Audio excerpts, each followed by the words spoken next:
পাহাড়ের আনন্দ নেওয়ার পর ভাবছিলাম ছোটোখাটোর মধ্যে একটা ট্যুর প্ল্যান করার কথা। মাথায় আসলো একটা পরিচিত নাম, তাই ঘুরু ঘুরু মন নিয়ে বেরিয়ে পড়লাম ফ্যামিলির সাথে পুরী।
আমি পুরী অনেকবার এসেছি, বাট ফেব্রুয়ারি মাসে এসে একটু অন্যরকমই লাগছে। কুয়াশা ভর্তি, একটু ঠান্ডা ঠান্ডা আমেজ।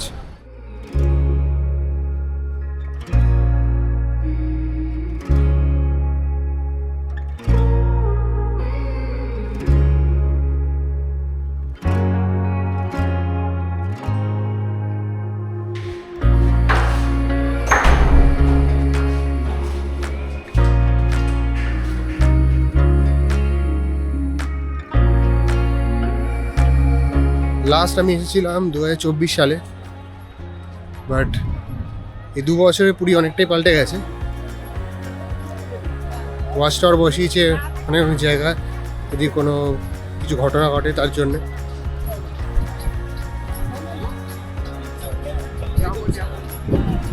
সেকেন্ড দেখলাম যে ছোটো ছোটো গাছ বসিয়েছে, এতে দেখতেও সুন্দর লাগছিল। অনেকটা চেঞ্জ হয়েছে, দেখাবো ভালো করে।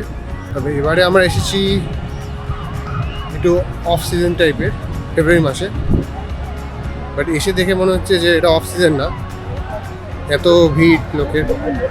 আর পুরীটা সেরকমই জায়গা, প্রচুর লোক আসে এখানে। অফ সিজন বলে কিছু হয় না, জাস্ট দেখো প্রচুর লোক। ফেব্রুয়ারি মাসে এত লোক।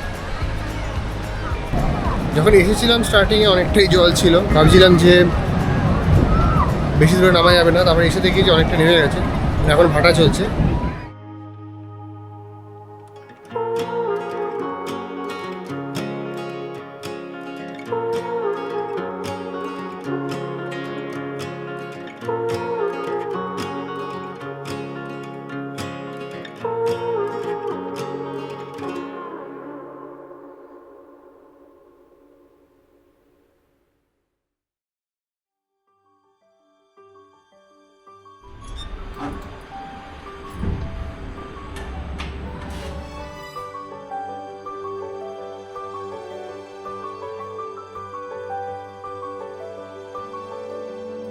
এখন আমরা দুপুরে লাঞ্চটা করতে পুরীর একটা অন্যতম জায়গা 13 পার্বণ। দেখি ফার্স্ট টাইম এক্সপিরিয়েন্স করবো খাওয়া দাওয়া কীরকম। এর পেছনে রয়েছে মহাশ্মশান পুরী, আর ঠিক এই দিকটা হচ্ছে আমাদের 13 পার্বণ রেস্টুরেন্ট। এই হচ্ছে entry point.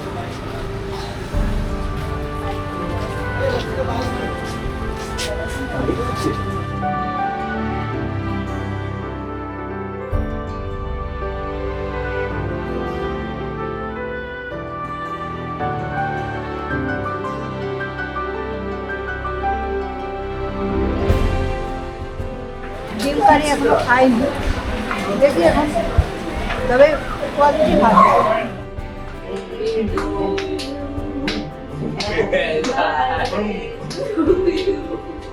Happy birthday to you. পুরীতে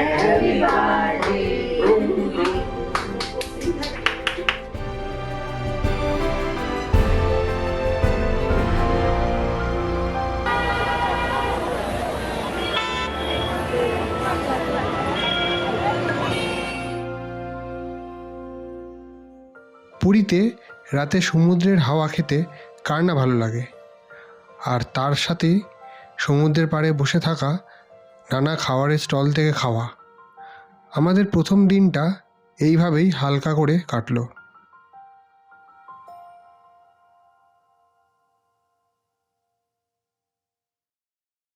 পরের দিন সকাল সকাল রেডি হয়ে আমরা বেরিয়ে পড়লাম পুরীর জগন্নাথ মন্দিরে।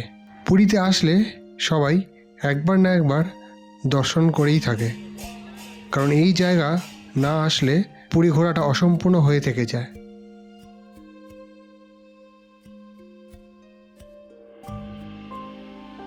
আমরা ওই দিনে দুপুরে লাঞ্চটা সেরে বেরিয়ে পড়লাম কাছাকাছির মধ্যে একটা শান্ত নিরিবিলি জায়গার জন্য। আমরা পুরীতে আসলে এই জায়গাতে একবার না একবার এসেই থাকি।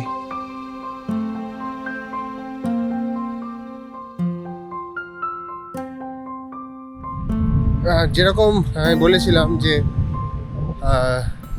সমুদ্রের ধার দিয়ে এরকম গাছ, ঝাউ গাছ টাইপের, পুরো এরকম ঝাউ গাছ টাইপের বসিয়েছে পুরো সারা জায়গাতেই। দেখো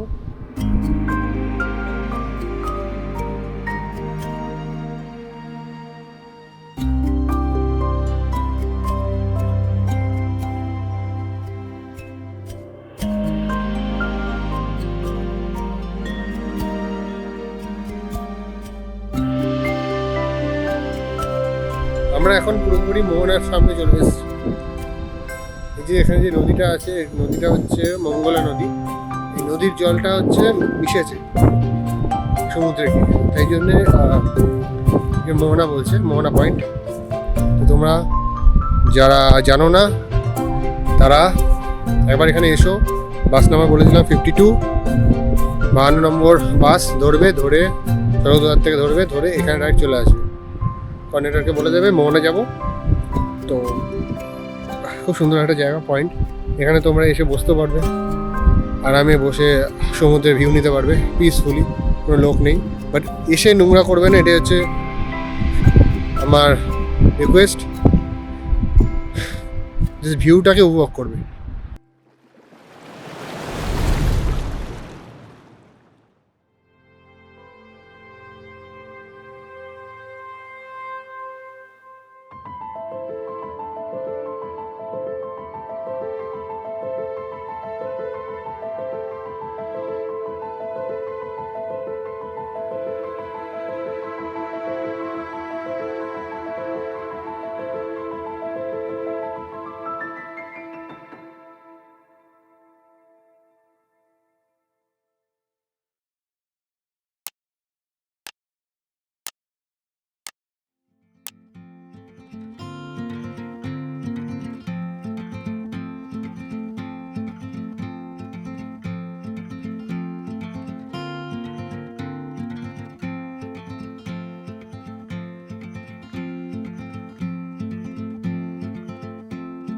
আমরা বেরিয়ে পড়লাম পুরী সাইট সিনে।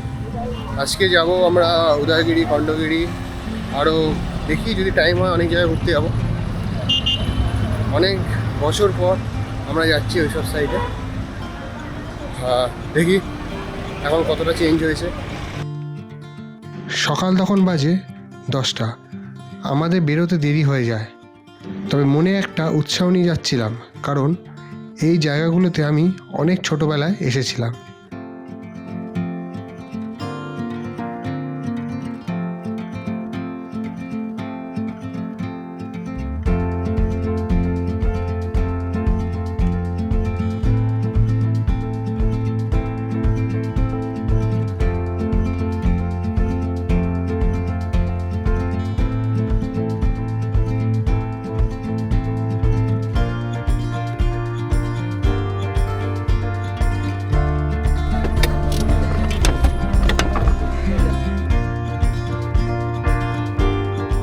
মন্দিরটা হচ্ছে রামচণ্ডী মন্দির, যেখানে আমরা এখন এসেছি ফার্স্ট পয়েন্ট। তো দেখি এর উপরে কি আছে, একটু হেঁটে উঠছি। আমি বুঝতে পারিনি যে মন্দিরের পিছনেও এরকম একটা ভিউ দেখতে পাবো। এই মন্দিরের পেছনেও যে এরকম ভিউ থাকবে আমি বুঝতে পারিনি, যদিও এই জায়গাটাকে বলেছিল রামচণ্ডী মন্দির, নদী ও সমুদ্রের সঙ্গম পয়েন্ট। ভালোই লাগছে জায়গাটা। ওই দূরে দেখা যাচ্ছে সমুদ্র, এটা হচ্ছে নদী। আই থিঙ্ক ওই দিকটা মিশেছে মনে হয়, বাট হ্যাভক জায়গা, জায়গাটা কিন্তু দুর্দান্ত জায়গা।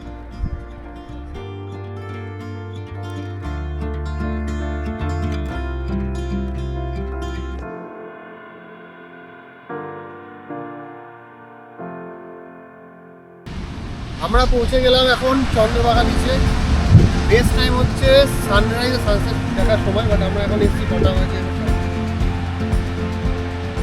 আমরা এখন 11টা নাগাদ এসেছি। প্রচুর রোদ এখানে, বাট বিচটা হচ্ছে পুরো ফাঁকা, দেখতেই পাচ্ছ। বিচ অনেকটাই ফাঁকা। ওই পাশে ঝাউবন,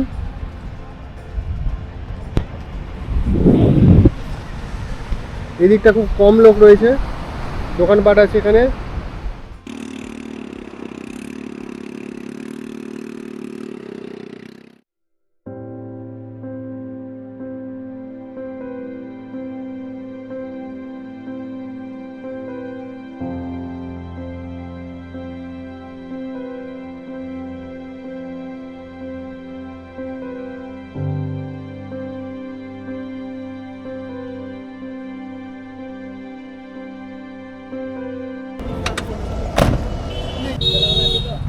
আমরা এখন নামলাম কোনারক সান টেম্পলের কাছে।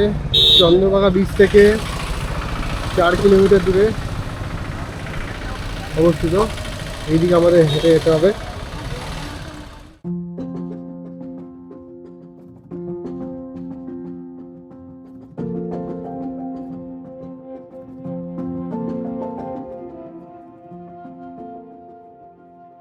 এবার আসলাম পুরীর একটা জনপ্রিয় জায়গায়, প্রায় 800 বছরের পুরনো সান টেম্পলে।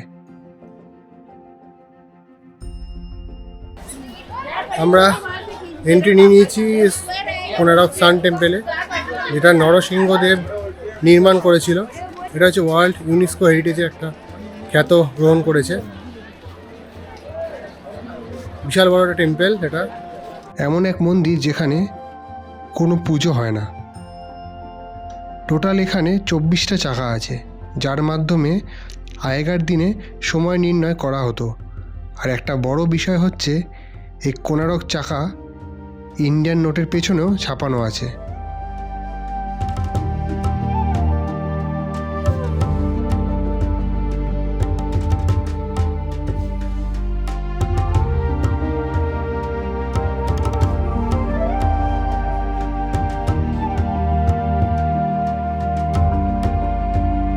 দেখতে পাচ্ছ এটা হচ্ছে সবচেয়ে বড় যে টেম্পলটা, সান টেম্পল।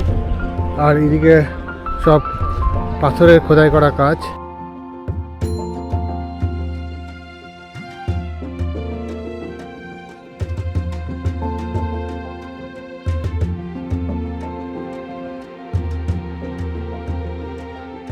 আমরা এখন নামলাম লিঙ্গেশ্বর মন্দিরের সামনে। আমরা বেশিক্ষণ থাকবো না, কারণ দেরি হয়ে গেছে, অনেকগুলো পয়েন্ট আমাদের মিস হয়ে যাচ্ছে দেরি করে বেরোনোর জন্য। তো এটা মোটামুটি দেখাবো কীরকম টাইপের দেখতে হয়, ওই একই টাইপের পুরীর জগন্নাথ টেম্পলের মতোই। লিঙ্গরাজ মন্দির হচ্ছে ভুবনেশ্বরের সবচেয়ে পুরনো একটা মন্দির। 1000 বছরের পুরনো এই মন্দির ডেডিকেট করে ভগবান শিবকে। আমাদের সময়টা কম ছিল বলে এই জায়গাটা ভালো করে ঘুরতে পারিনি।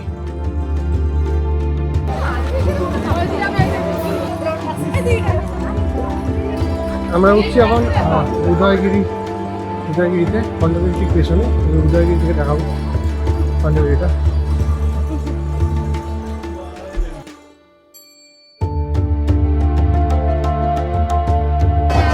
আমরা এসেছি মেলার টাইমে, এই জন্য এত লস। উপর দিয়ে অনেকটা ভিউ দেখা যাচ্ছে, ওই একই টাইপের। এটা হচ্ছে জৈনদের, আমরা যেখানে দাঁড়িয়েছি, ওটা হচ্ছে বৌদ্ধদের। আরো উপরে উঠি, ওঠা যায়? আরো হ্যাঁ, ওঠা এখান যায়? দিয়ে ওঠে।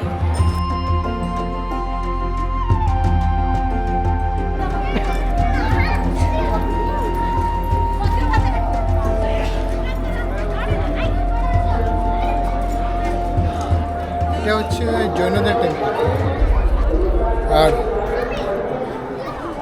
দেখা যাচ্ছে এখান থেকে খণ্ডগিরি থেকে উদয়গিরির উপরের ভিউ দেখার সাথে সাথে ভুবনেশ্বরের এরিয়াটাকেও ভালো করে দেখা যায়।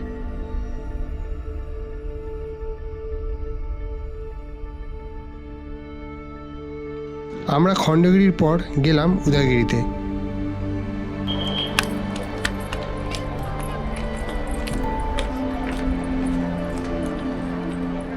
সব ধ্বংসস্তূপ টাইপের, নিচে এরকম দেখা যায় উপর থেকে। আমরা ওখানে উঠেছিলাম, ওই জায়গাটা আমরা উঠেছিলাম।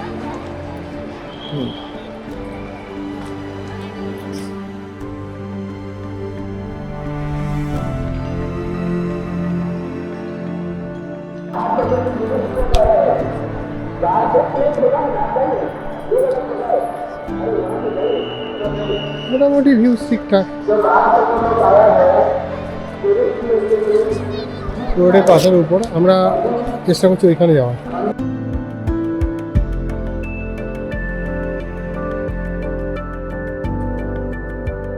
ওইদিকেও যাওয়া যায়, আর আমরা এত লাস্ট টাইমে এসেছি, এক্সপ্লোর করতে পারছি না। অনেকটাই বড় কেভ টাইপের।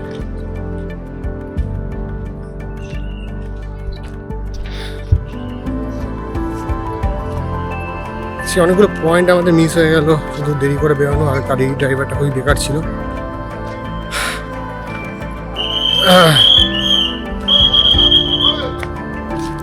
এখন আমাদের তাড়া দিচ্ছে বেরোনোর জন্য, টাইম হয়ে গেছে, এই জন্য আমরা এগোচ্ছি।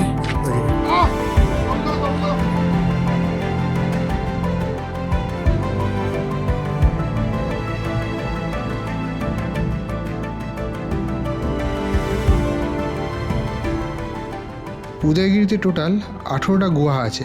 এলিফ্যান্টা গুহা, সর্প গুহা নামে আরও টোটাল 18টা গুহা আছে, যেখানে মনীষীরা বসে ধ্যান জপ করত।